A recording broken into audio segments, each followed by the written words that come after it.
This is the Ottawa Senators Outlook. Here is your host, Jack Henry. Hello, welcome to the Ottawa Senators Outlook. I'm your host, Jack. This is my end-of-season media video for the forwards. We have Brady Tkachuk, Claude Giroux, Shane Pinto, and Tim Stutzla, so let's get right to it. So this is Brady Tkachuk speaking with the media, so here it is right now. Good morning, Brady. Good morning. Does this season seem or feel a little longer than normal?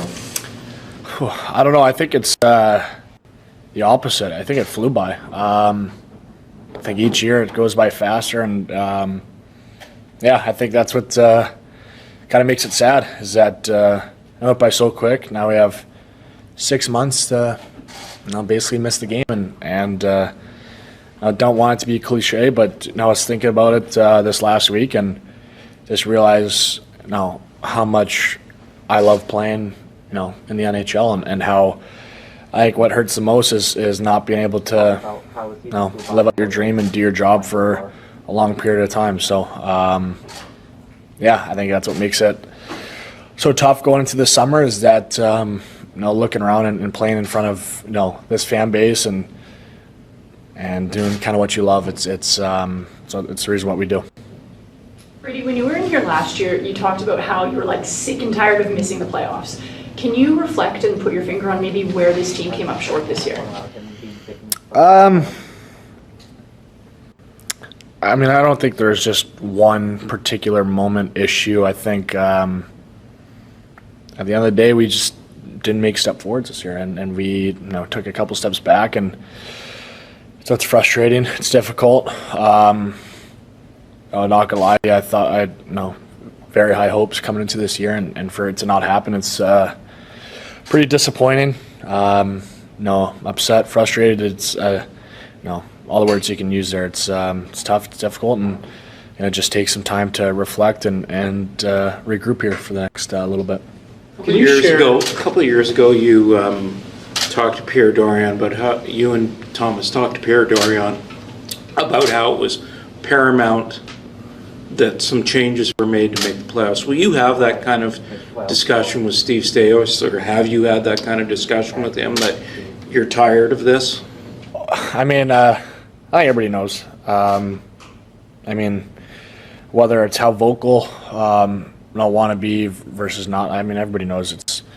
You just finished year 6 and haven't done a thing. I haven't played in those meaningful playoff games that I've imagined, and the rest of the group have imagined a plan. So, but with saying that, I have full faith, trust in Steve, the rest of the management, Mr. Andlauer, and I have all my faith in them. That it's I think in years past been almost too involved in things, where this year I just want to take a step back, regroup, reflect, and let the people in charge make those decisions. And for me, all I can control is making sure I'm ready to have my best year next year.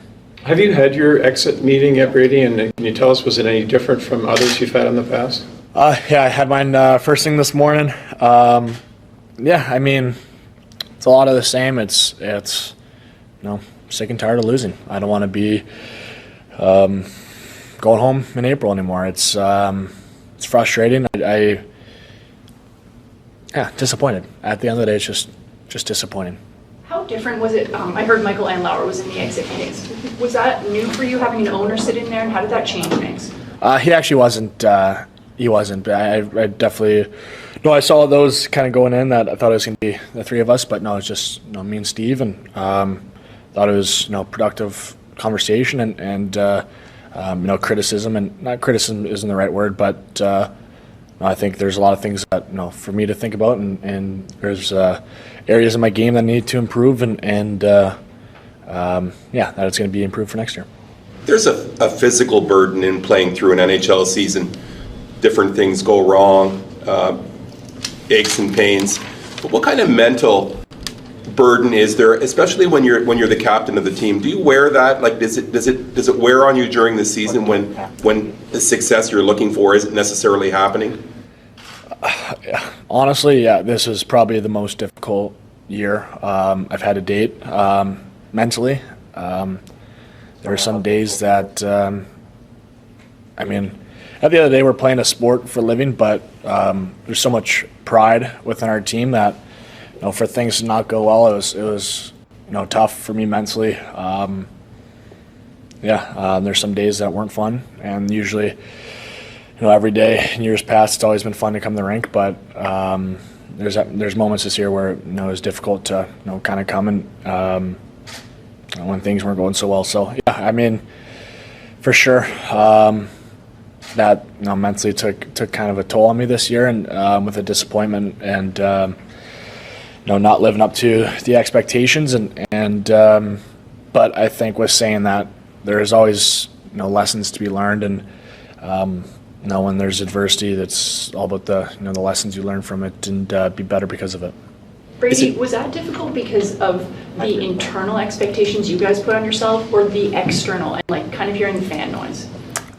I'd say more internal, but I think there's definitely was external pressure at some point, and to disappoint people that spend money to support you, and whether it's at the games or at home watching, it's tough. And this is the first year that I've really truly felt that disappointed a lot of people that stuck with us through the thick and thin, and some nights when our effort wasn't there, that I felt the disappointment, and because we're not just playing for ourselves. Our goal is to play playoff hockey here, and kind of bring that back. It's been a while since the city's enjoyed that and experienced that.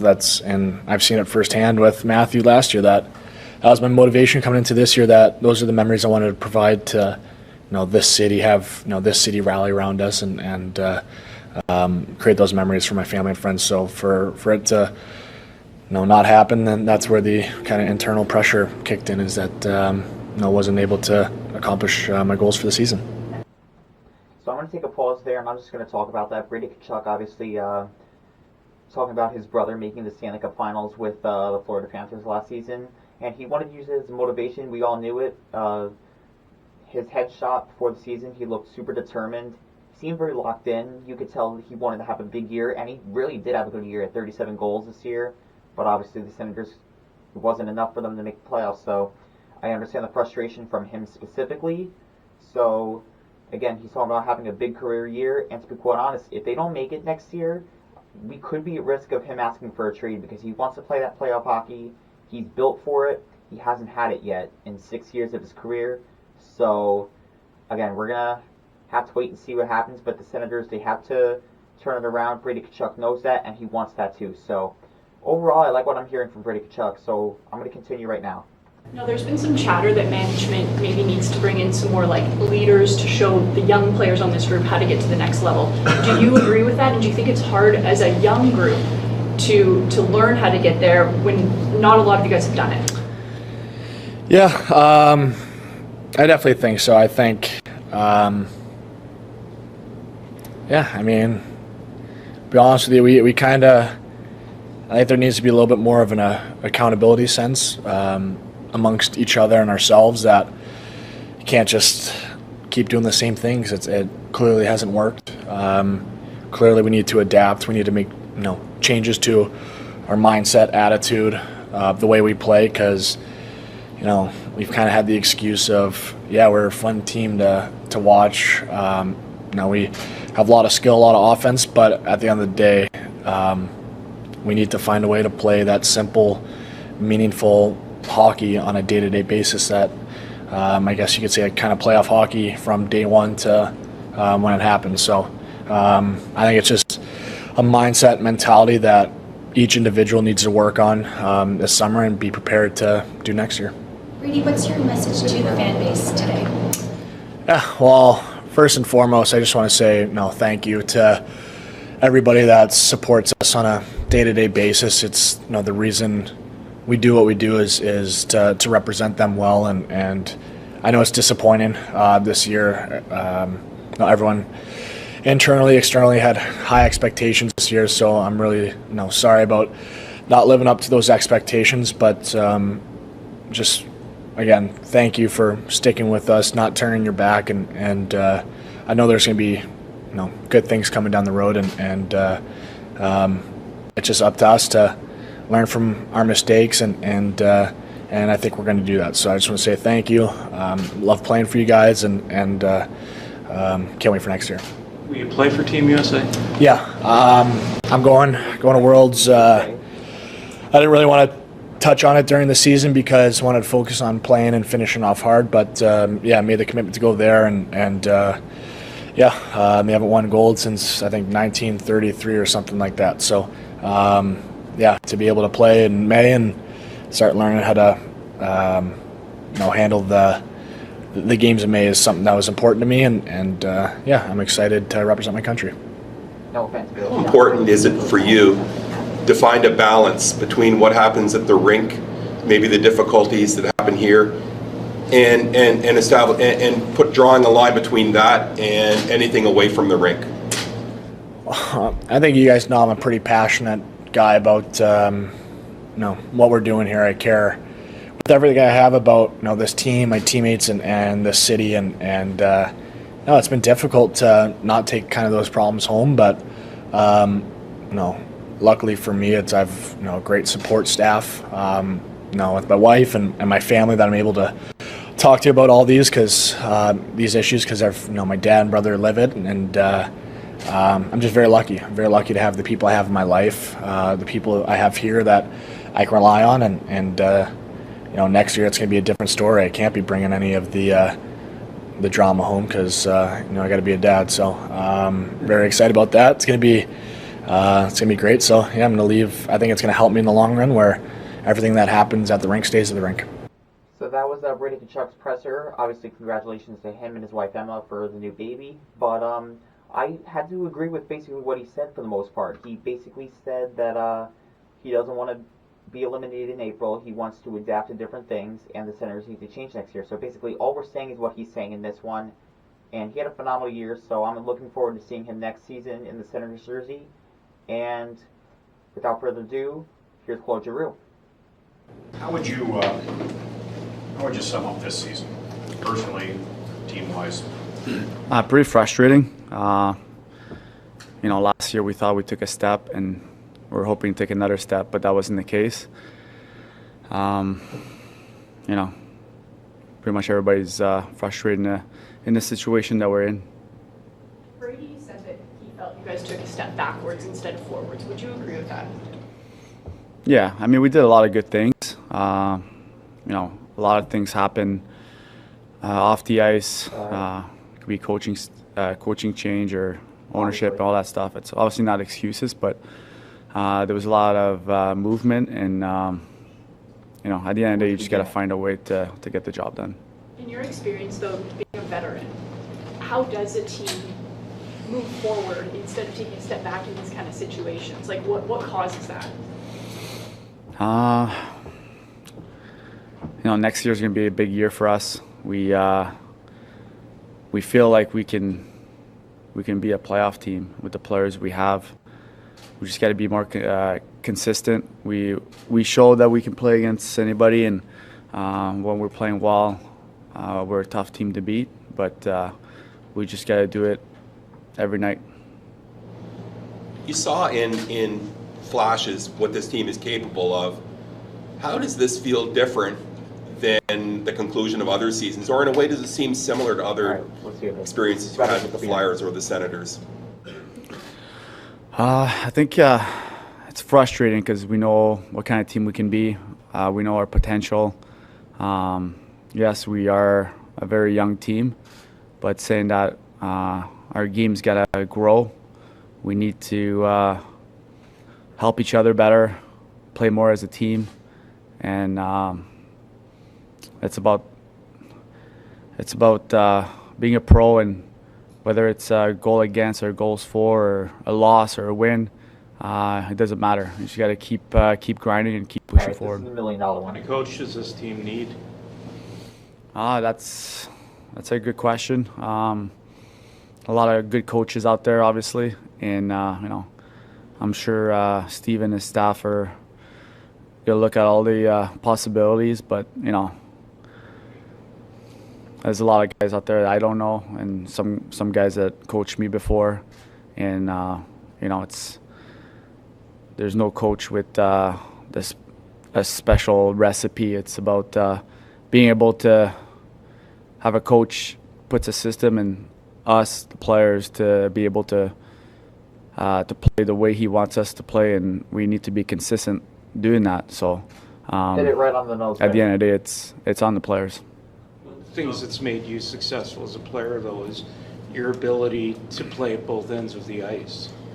Do some of these young players need to get that message that you're not going to have success until that happens? Yeah, and I think we know that. We know that if you don't play both sides, you might score 2, but Exactly. if you're letting 3 in, it's not a good thing. So, I think as the end of the season went, I think we're a lot more responsible in our own zone and with the puck, but we obviously have a lot of work to do. Claude, a few times this year, management has expressed the desire to get more players like you with veteran experience. How much of a weight have you had on your shoulders this year with such a young group? Yeah, obviously we have a really young group. Not a lot of guys that are over 30, but saying that, we have a good core. We have guys that communicate well, and we have a lot of young leaders, and they do a good job. But at the end of the day, we just got to keep building. We need to know our identity and make sure we play into that identity. I like what he's been saying. He kind of circled around a couple of questions, especially the one with the experience with the Flyers and whatnot. But in terms of the coach, he hit it right on the nose, and I just said that just a second ago. It doesn't matter what coach you have, but as long as he puts in a structure, it's on the players to play that structure, which the Senators haven't been doing as of late. But maybe next year with the new coach, maybe that'll turn around. And Claude, you were talking about leadership. They have the core group of young players. He just said it. They have young leaders, and they can play good hockey. They can be good leaders. Now they need a core group of veterans, and good veterans this time, to help flourish the playing of the younger players, because they need veterans that look at it, and they don't need like 3-time Stanley Cup champions on their roster, but they need guys that can show them the right way to play, and Steve Staios, I believe, is going to do that. We've seen a ton of guys circle in Ottawa rumors, and we'll see what happens with that. But again, I like what I'm hearing from Claude Giroux, especially from the coach, and especially with his leadership. Obviously, he's the main veteran in the room, and I agree with him. There needs to be a little bit more. So I'm going to continue the video right now.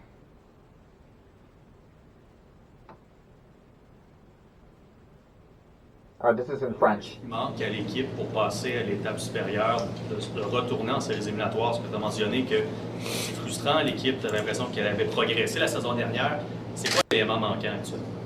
Je ne sais pas si c'est une chose. Je pense que on est pas mal frustré avec le résultat qu'on a eu cette année. On pensait de pouvoir faire les séries, puis je pense encore qu'on est une équipe qui est capable de faire les séries. C'est juste qu'il faut être un petit peu plus constant. Mais je pense pas qu'on va changer une chose, puis on va commencer à gagner à chaque soir. So, je pense qu'il faut juste... puis L'année prochaine, si vous êtes... qui sont beaucoup de travail à faire pour... La faire, là, c'est difficile pour vous autres. Ben, je pense que quand les choses vont pas trop bien, c'est quelque chose qui à la place de... Il reste un an, mon main focus, ça va être l'année prochaine, pas dans les séries. Une question difficile en équipe. Puis c'est pour ça qu'on n'est pas dans les séries. On sait qu'on est capable de jouer mieux. Puis on va mieux jouer l'année prochaine, mais il faut juste faut être capable de le faire à chaque soir. Obviously, I don't know French, and I don't expect most of you to know French either, but basically what he said was the Senators can take steps, and they haven't. They have the pieces to be a playoff team. They need veterans, and it doesn't matter what coach you have. They need to have a structure, and the players need to play it. So basically what we all been saying, but I like hearing it from the veteran presence in the room in Claude Giroux. He's obviously been in the league, I believe, for 17 years now. I believe only outside of 2 of them with the Senators and then half a year with the Panthers. So that is 2.5 seasons not with the Flyers. So basically that's 14 seasons for the Flyers. Most of them as captain too. So having that in your locker room is such a huge asset. And he's been to the Cup final before. He's went on playoff runs. He's seen what it takes to win, even though he hasn't won a ring himself. But having that in your room, and he knows what this team needs, I definitely have a lot of confidence in Giroux as part of the leadership. And without further ado, here is Tim Stützle.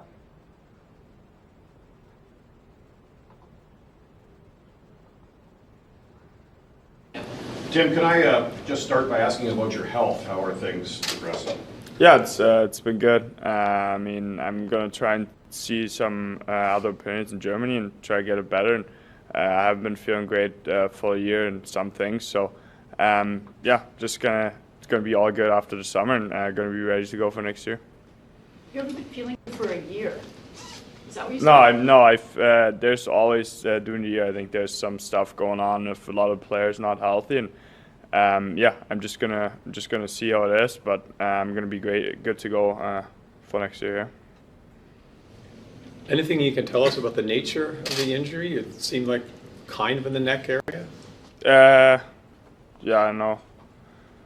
I think it's my shoulder. So I've been having issues there last year too, where I missed a couple of games. So, but then it was great for the whole year, and then obviously that hit kind of made it worse again. So there was no rush for me getting back in games, especially with those meaningless games. So obviously I would have hoped those games were meaningful. So I probably would have played those games. Is that part of the reason you haven't been doing as many face-offs? Yeah, that was something else. Yeah, that was something else. It was my wrist. So I had my wrist for a while there during the season. Yeah, at like game 4, I got hit and kind of hurt my wrist. So that's what happened there. But I had G, so I was good. All right, so now I'm going to take a pause here. I missed a couple points there, but he had his shoulder injury. He had one last year. Obviously, he missed a couple of games. He had a shoulder injury this year as well, along with a wrist injury. So he was playing through injury for the vast majority of the season. He had 90 points last season, obviously. He had a quote-unquote down year. He had 70 points, and I think he only had 18 goals and 52 assists. I mean, that's really good for playing injured, and not for nothing, he only had 18 goals, like I said, compared to his 39 goals last year. Your shoulder and your wrist are crucial to shooting the puck. Obviously, he wasn't doing that well enough, but I gotta give props to Tim Stützle. He's an absolute warrior on the ice. You can say what you want about him diving or whatnot, but he is obviously one of the best players on the Senators right now, and it shows. I mean, listen, you can think what you want about Tim Stützle if you're an outside perspective, but Stützle is obviously going to be the #1 center for the team in the future. And talking about a shoulder injury, Josh Norris, obviously he's had multiple concerns with his shoulder. So first off, hopefully everything's all right with him. But again, like I said, I just got to give props to Tim Stützle, obviously playing injured, having a down year. So we'll see what happens next year for him. He seems to be ready to go, and I'm excited for it. So I'm going to continue the video. Add to the frustration of the year, just that maybe you couldn't put out the product that you're using? Yeah, obviously, I mean, but throughout the league, I think there's not a lot of guys playing healthy for 82 games, so there was always guys being hurt throughout the year, but obviously it's been really frustrating. I mean, when your head or your brain is going, but your body doesn't really do the things, and obviously that's really frustrating, but it shouldn't be an excuse. I mean, I just wasn't good enough throughout the year, and I'm going to work really hard this summer and be better next year. Talk about your own learning curve. What's the next step for you? Where do you go from here to continue that development? What has to happen? Yeah, I mean, I think I learned a lot throughout the year. I mean, obviously there were a lot of expectations coming in the year, not for just myself, but also for the whole team. And we obviously didn't really meet those expectations, and it can be frustrating. I mean, I've been here for 4 years now, and we really never have been really good. And except for maybe last year, we were a little bit closer to the playoffs, and obviously that's our goal going forward. And we're going to do everything in our power to reach that level. And I think the biggest part for us is sticking together, especially throughout those times. And I think that's what I learned. I mean, I think I can be better at every certain point. Can be a better teammate, a better leader, and a better hockey player. And I think all we got to do is care more and work hard. And I think that's what we got to do throughout the summer. We got to come prepared for camp, and everybody has to be in great shape because next year is going to be hard, and we got to have to play some hard hockey. Coach talks about a 200-foot game, getting guys to focus on playing at both ends of the ice. Is that difficult sometimes, not for all the guys, coming maybe where you have more of an offensive role and the expectations maybe are different at this level? Yeah, I mean, I talked to Alfie a lot. I think his career is obviously really impressive, and the way he handles himself and the way he talks about himself and the games he's played. I mean, he told me that there wasn't one game in 1,200 games where he cheated. So I think that's very impressive. And he told me pick one game from 0 to 1,200, and I picked the game, and he said we're going to watch it. And I always gave an honest effort and always played on the right side of the puck. So obviously as a young guy, it's hard to learn those things. But if we want to win going forward here, I think everybody's got to be on the same page, and everybody has to play the right game, and the right game is a 200-foot game. I want to be a 200-foot player in the league, and obviously if you play against the best guys every night, it's going to be hard to defend them, but that's what I want to achieve, and that's what I want to get better there, at. and obviously he talked about Daniel Alfredson, who came back to the organization earlier in the year as like a skills coach, and now he became an assistant coach after DJ Smith and Davis Payne got fired. And if you want to talk about having a 2-foot game, Daniel Alfredson is the perfect example of that. He obviously resembles a 200-foot game. Obviously, he played for Jacques Martin, who was definitely a defensive-first kind of coach. And that's just one of the most perfect guys in the league that you can definitely have as an assistant coach and a mentor. So Tim Stützle obviously sitting with Daniel Alfredson and saying, pick a game from 0 to 1,200. He picked any game, and he didn't cheat at all. So that just shows the great career of Daniel Alfredson. He's a Hall of Famer for a reason, and bringing that success and whatnot to this new core group of players is very crucial. So I'm happy with Tim Stützle's response here, talking about not cheating the game and playing a 200-foot game, and obviously Tim Stützle is capable of doing it, but he just wasn't great at it. So obviously there's room to improve, but I do think he will get better. So I'm going to continue the video right now. Jacques Martin versus when he came in. Sorry? Did you take that learning to play a 200-foot game from Jacques Martin as well throughout the season? Yeah, I mean, I think every coach in the NHL wants all the top players to play a 200-foot game as well. I think there's not one coach in the league who wants their players to cheat or cheat for cheap offense. So I think if you play good, I feel like I play my best games when I'm on top on defense, and not only getting points but also getting those wins, and those are the most important. So yeah, I think if I play my best games defensively, I think I always get a lot of chances and play. I have a note afterwards for that. Tim, you get targeted because you have the puck a lot. How difficult is it, and is a lot of it mental, trying to overcome that challenge of battling through all the sticks and the attention that you get on the ice? Yeah, obviously, I mean, getting the best matchups every night, and like that's what I said, I think I learned a lot throughout the year. I just got to be smarter in some certain positions, and got to learn more in the game, you know.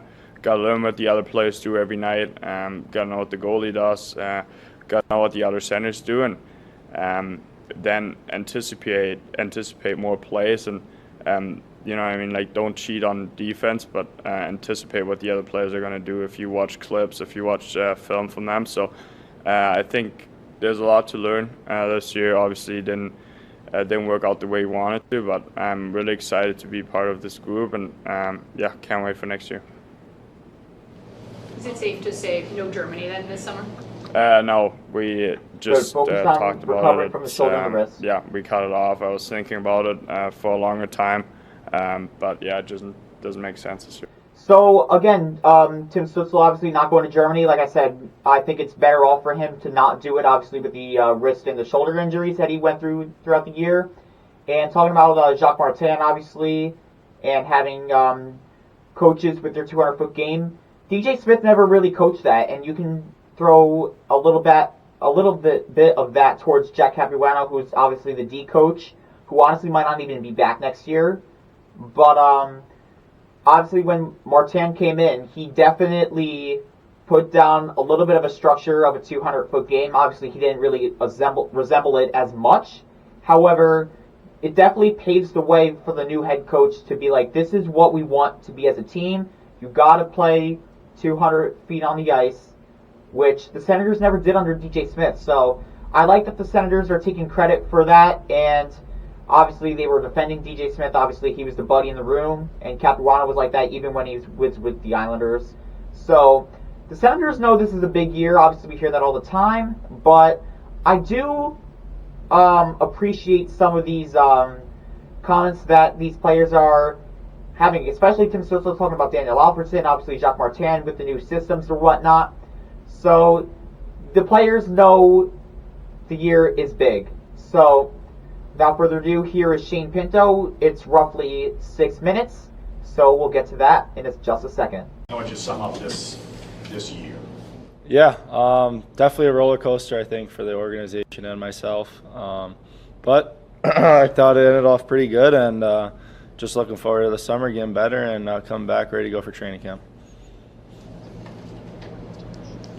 That's it. That's all we got today. No, but when you came back, Shane, do you think you got up to speed maybe quicker than even you thought?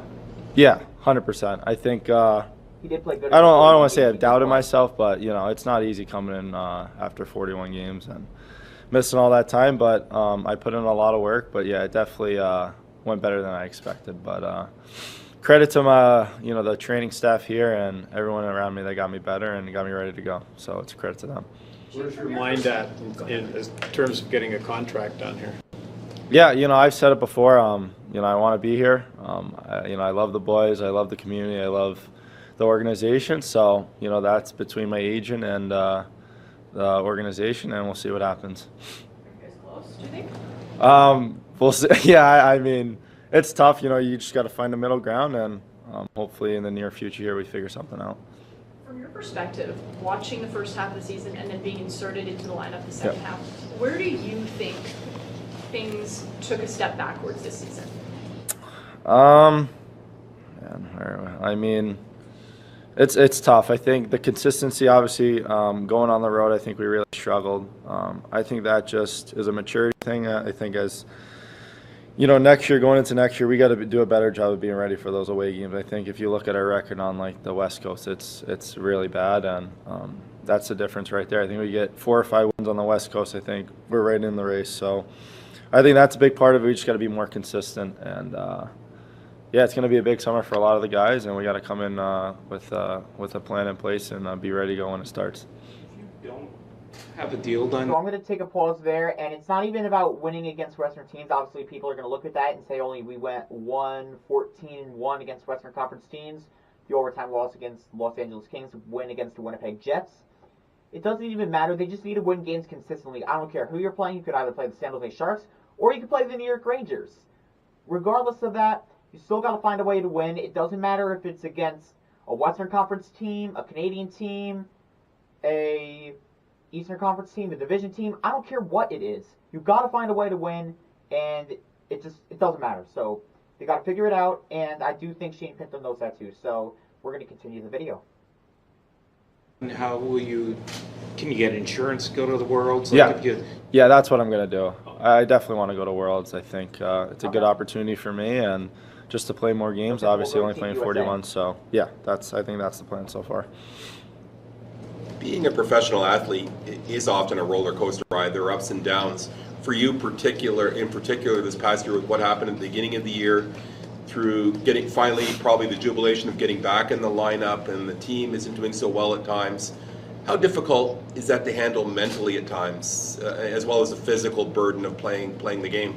Yeah, it's a big thing. I think you got to be mentally strong in any professional sport. I think all athletes will tell you that. I think it's just a big part of being a professional athlete.